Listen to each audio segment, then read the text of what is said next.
You are standing in front of the bathroom mirror at 7 in the morning, getting ready for the day.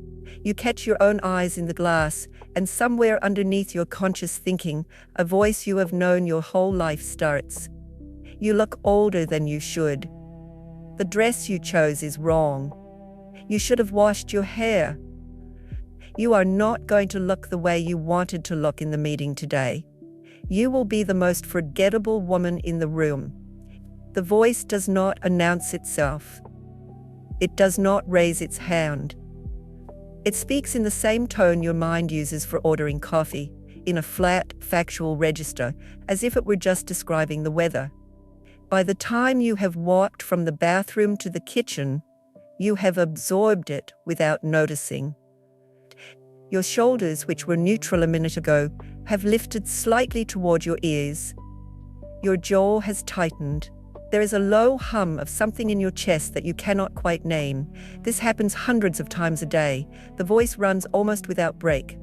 When you sit down for a meeting, when you check your bank account, when you scroll through your friends' holiday photos, when you look at a photograph of yourself from 3 years ago, when you walk past your reflection in a shop window, it's when you pause at the end of a long week. The voice has 1,000 specific lines, but it has only one underlying message. It has been telling you, in different words, the same single thing for as long as you can remember. You are not enough. If you have heard this voice today, before 9 in the morning, before you had the chance to brace for it, write the words "I do this" in the comments before I go any further. Not as confession, as a small act of being seen. We are about to talk about what is actually happening in your brain and in your body every time that voice starts.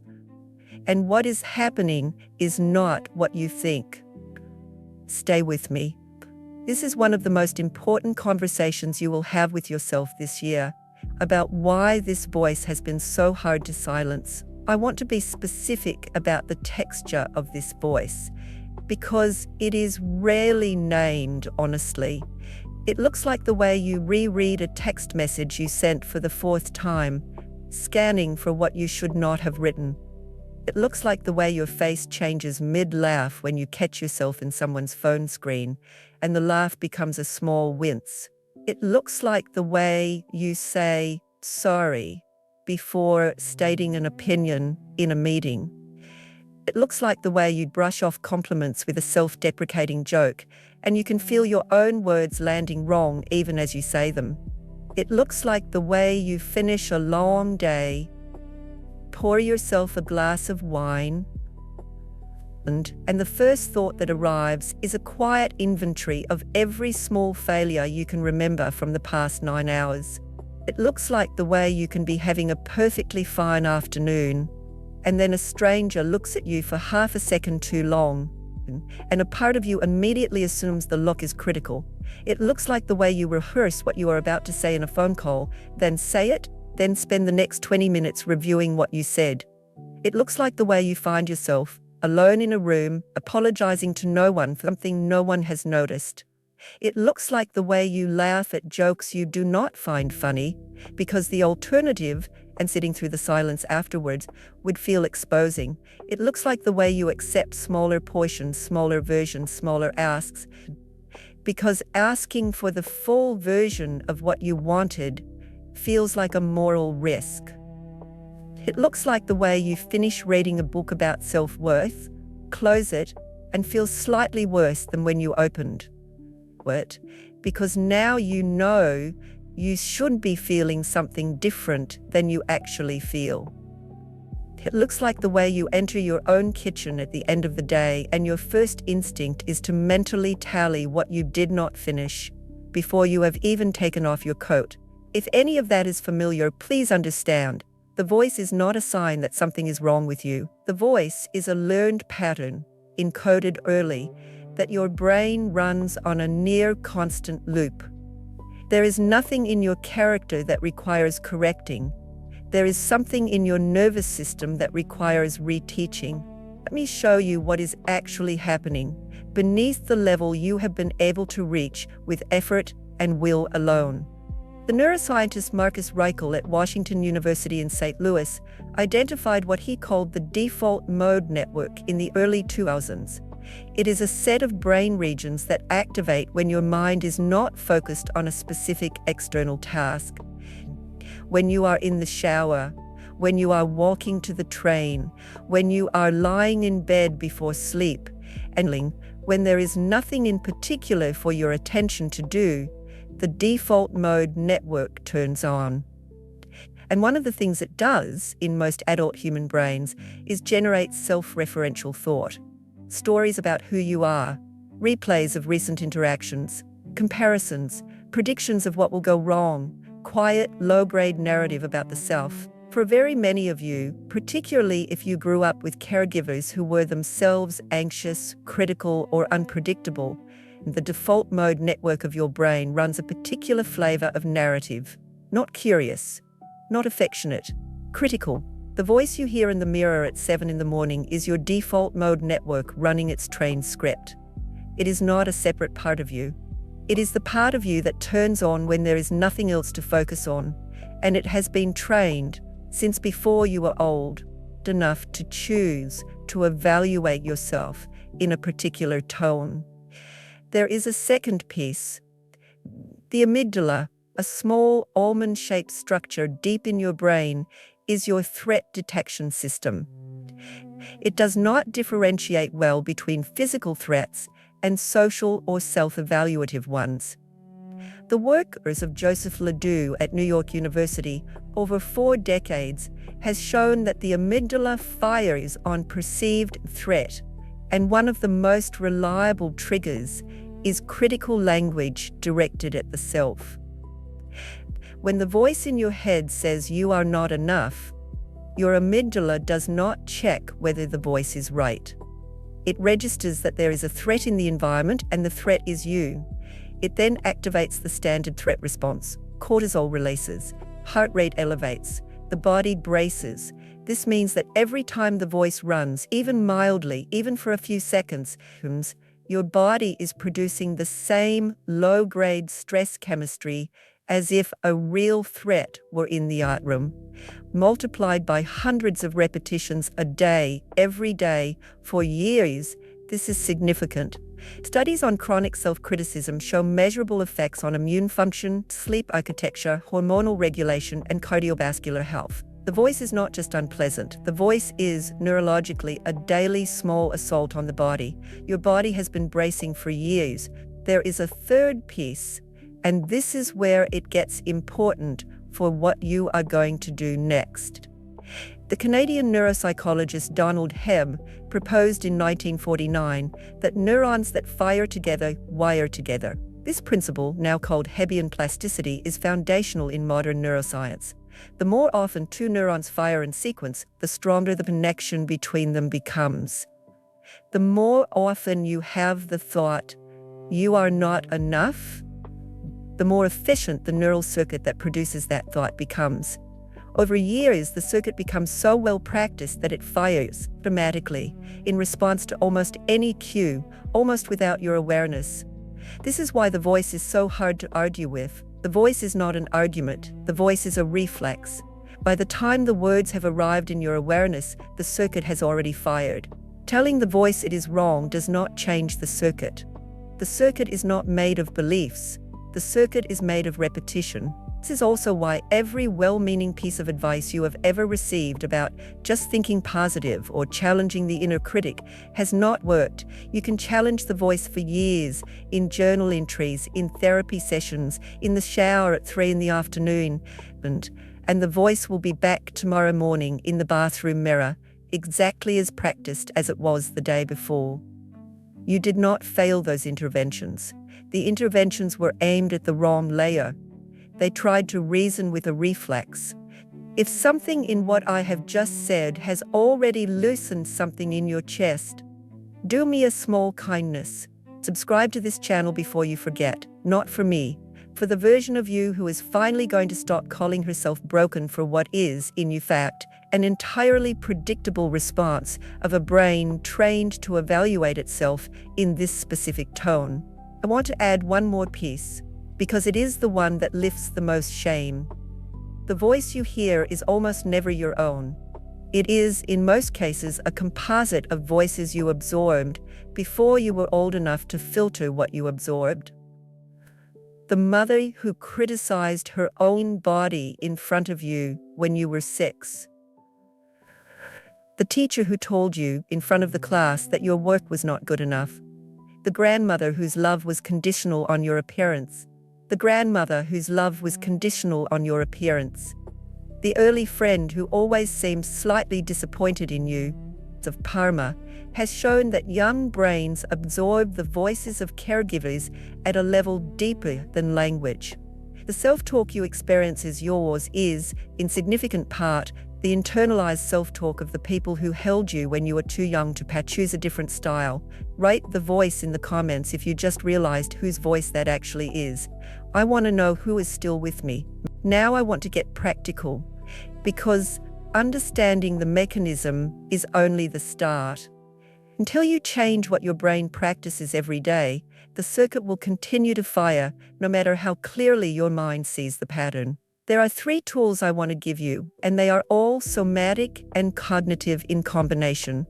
They are not affirmations. Affirmations, as I have explained in other videos, do not directly modify the underlying circuit. These practices do.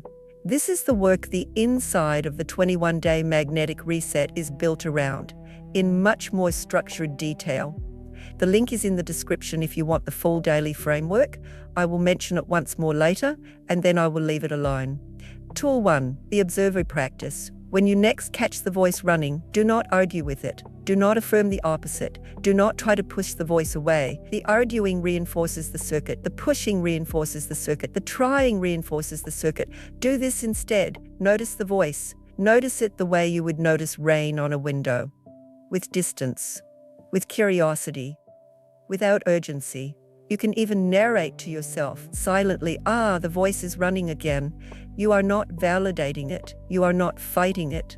You are simply marking that it is happening. What you are doing in that moment of noticing is creating a tiny gap between the circuit and your identification with it.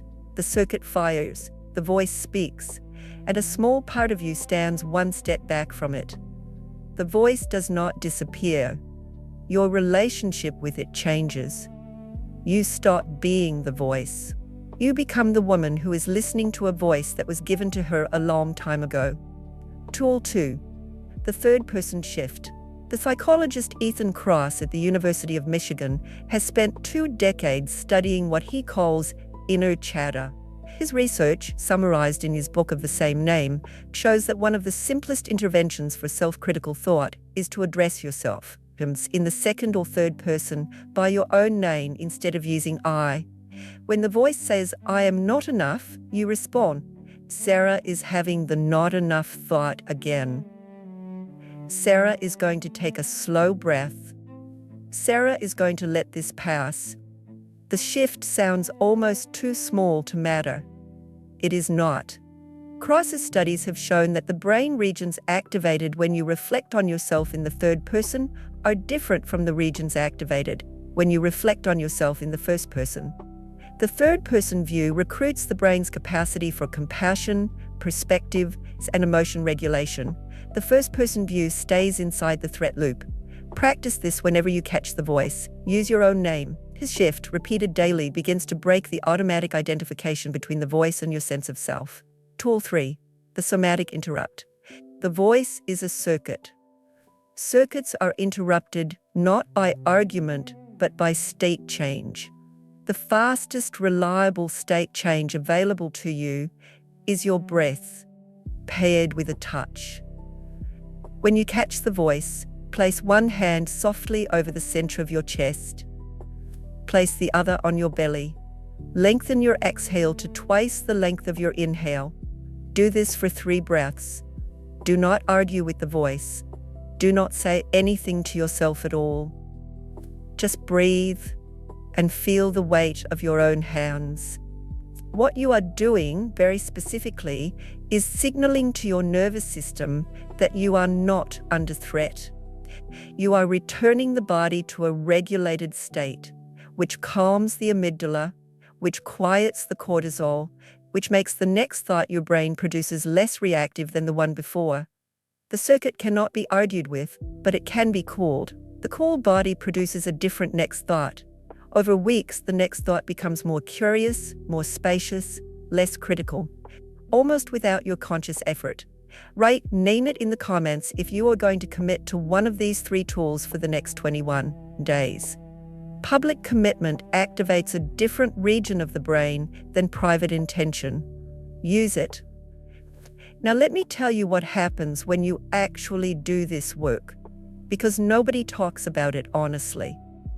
The first thing you notice is that the voice does not actually disappear. This will surprise you. You expect, at some point, a kind of breakthrough silence, and that breakthrough does not come. What comes instead is something stranger and more useful. The voice continues to speak. You stop listening to it the way you used to. The voice is still in the room, but you are no longer in the front row of the conversation.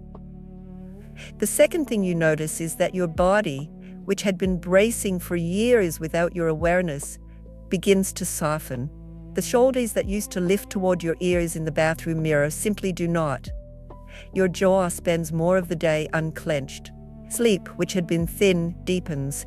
You realize, looking back, that the body had been working very hard to hold a voice that was not even hers. When the listening softens, the holding softens. The whole physiology recalibrates. The third thing you notice, and this one is the strangest, is that your face changes in photographs. Not dramatically. Not in any way you can announce to friends. Just enough that you start to like the way you look in candid pictures more than you used to. The micro-tightness around the eyes and mouth, which the voice had been creating in real time for years, eases. People who knew you before will say, around month 3 of this work, that you look well. They will not be able to specify why. You will know why. You will also notice that compliments start to land differently. The compliment used to bounce off you. You used to deflect with a joke, a counter-criticism, a quick redirect. Now sometimes the compliment lands. Briefly, you feel its weight in your chest for a half second before the old reflex catches it. The reflex still catches, most of them. But there is a small percentage that land, and the percentage grows. You will notice, after some weeks of this work, that you make different decisions.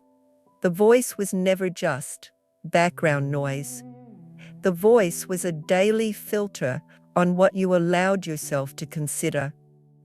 Opportunities you used to dismiss before fully considering them, you now consider. Conversations you used to brace for, you now have. Risks you used to talk yourself out of, you sometimes take. The new decisions are not heroic. They are small. They accumulate quietly, the way the old decisions did, but in the opposite direction. You will notice that your relationships shift slightly around the same time. The friend who only seemed to call when she needed something becomes somehow less central in your life. You did not consciously distance yourself. The frequency of contact simply decreased, on both sides, in a way neither of you had to name. Other friendships, the slower, less dramatic ones, deepen. Your nervous system, no longer running the constant background story of not being enough, has more capacity for the kind of presence that good friendships actually require. The whole social field around you reorganizes itself, gently, to match the woman you are now becoming. This is what the cognitive neuroscience literature describes as decoupling. You are not erasing the circuit.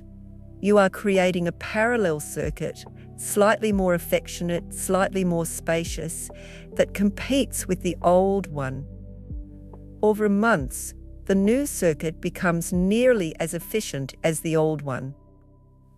The brain, given 2 well-practiced circuits, will preferentially fire the one that produces less stress chemistry. The voice, having lost its monopoly, becomes one option among several. Most days, it stops being the default. And here is what I want you to sit with longer than the rest. You were not born with this voice. The voice was given to you. It was given to you by people who, in most cases, were running their own version of the same voice and did not know any other way to speak. The voice you have been blaming yourself for, hating yourself for having, trying to force yourself to think differently than, was never your original equipment. It was an inherited pattern. Your nervous system is not the enemy of your self-worth. Your nervous system is the only thing that can actually rebuild your relationship with yourself. Without changing what your body practices every time the voice runs, the circuit will keep firing, no matter how many books you read about self-love. With changing it slowly, gently, the circuit thins out on its own. The voice that has been running your inner life is not a verdict on who you are. It is the residue of voices that arrived in you before you were old enough to refuse them. We are not here to silence the voice. We are here to remember that you are the woman who is listening to the voice, and the listener was always there underneath the whole time. If you have come this far with me, I want two small things. First, subscribe. Not because I want the number, because you will need to hear this more than once, in the moment when the voice starts again tomorrow morning in front of the mirror. You should have my voice in your feed for that moment, instead of only the older one.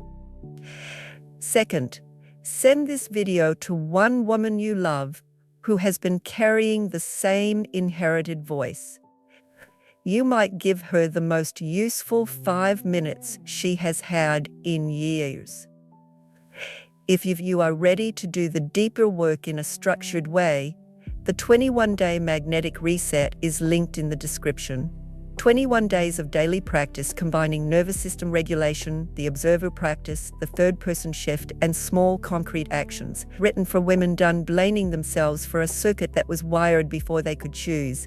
You are not someone who is too critical of herself. You are someone whose brain learned a particular tone of inner speech, and that tone, like any practice tone, can be unlearned. We are starting that work now. Breathe out slowly one more time before you close this video. Let your shoulders drop, let your jaw unclench. Let your hands rest open on your thighs. Something in you heard me today. Something in you has been waiting for a long time to hear that the voice was never you. Trust that.